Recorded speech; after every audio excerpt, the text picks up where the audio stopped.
Yes, STS-80 was a very, very strange space shuttle mission. What we see is a lot of activity. It can't all be put down to natural phenomena. James Oberg at NASA and all the other pundits at NASA would love you to believe that these are all ice crystals and space junk and debris. Quite frankly, if there was that amount of debris, that sheer number of shooting stars flying around in close proximity to the space shuttle and the Mir space station, it would be not safe to put craft up into space.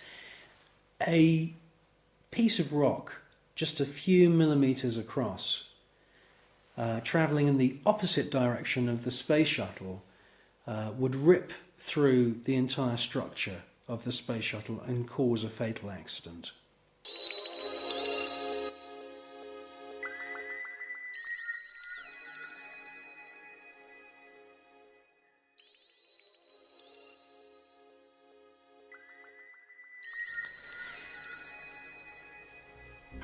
Well, people always say to me, you know, if there's extraterrestrials and if there's UFOs, why don't they make themselves known to us publicly? Well, I think with the space shuttle mission STS-80, that's exactly what they did do. You see objects which are out of focus, or they are transparent in some kind of way.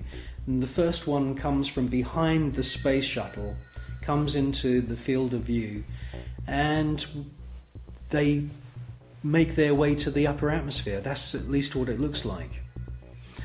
It's joined by many others, and you get a kind of rough circular formation appearing. And then you get the piece de resistance, the last orb comes into the center of this formation, and as soon as it finds its position, it lights up. And then you can see a sort of dance of lights around this formation. Now, this suggests to me incredible intelligence. It suggests to me that they are saying, look at us, look how clever we are. And it's an astounding piece of footage.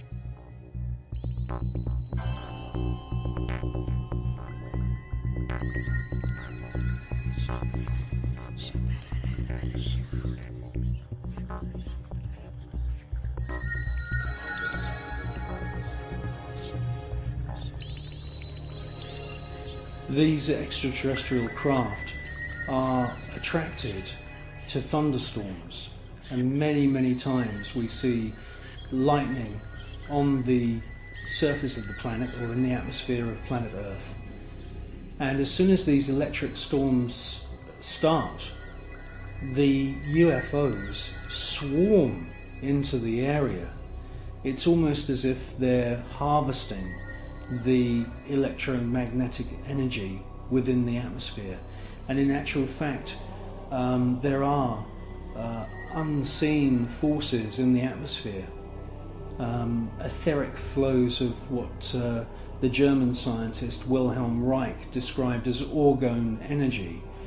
And it could be possible that these UFOs are sucking energy from these electric thunderstorms on planet Earth, and this is where they're getting their energy from. You should concentrate on the first object that appears, and you will see that it holds its position. Many TV stations have actually broadcast this STS-80 footage, but they only show you the few seconds of the large glowing orb coming from the lower atmosphere.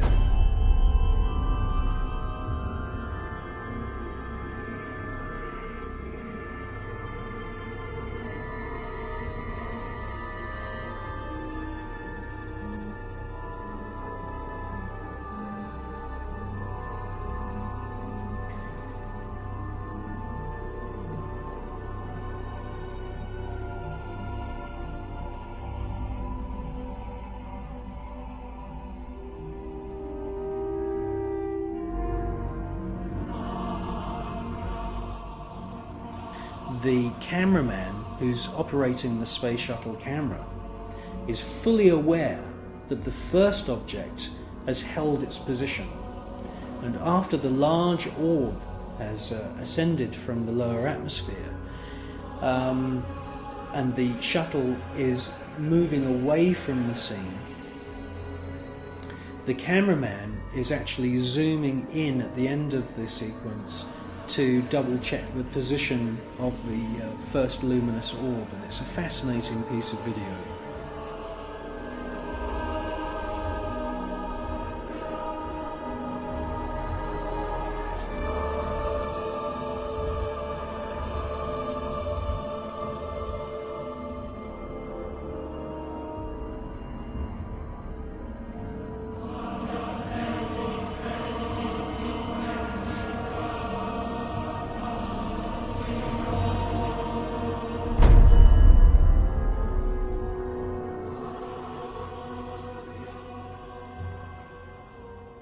A few years ago there was an astounding book published.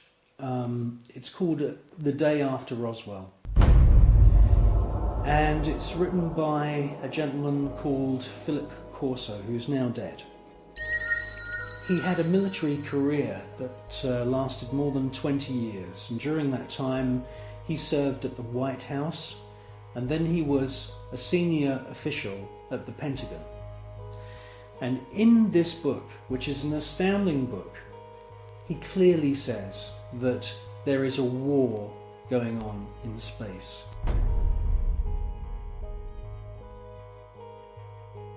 In other words, NASA and the American military have designed weapons.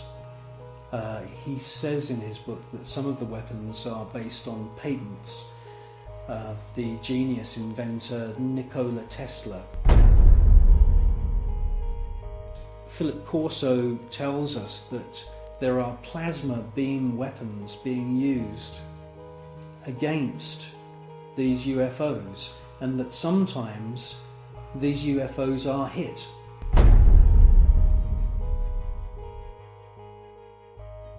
A special team then travel out to wherever it is in the world and collect the wreckage. Now, from the wreckage they back engineer any useful technology. In his book he clearly states that microchips, semiconductors, fibre optics, lasers, many other new metal alloys have all been back engineered from wreckage which they've collected from UFOs which have been shot down by the American government.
I believe that what we're seeing with the footage from Space Shuttle mission STS